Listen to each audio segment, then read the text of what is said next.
Hello guys, हम आ चुके match खेल के और विक्रम को एक बार भी बैटिंग ना मिली भाई। मेरे को तो खिलाया ही ना उसने। हाँ, इसको तो बैटिंग ना मिली, क्या कर सकते। मैं बोला भाई मेरे को भी रख लिया। बोला भाई अब ज़्यादा बंदर हो गए, तू खेल नहीं पाएगा। विक्रम को खिलाते बॉलिंग फील्डिंग करते करते भाई साहब थक गया। एक बार भी बैट नहीं पकड़ने को मिला।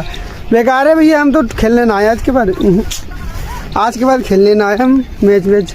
इससे अच्छा रूम पे रहो, अपने रजाई में पड़े रहो ठंड में। साला ठंड बहुत लग रहा है।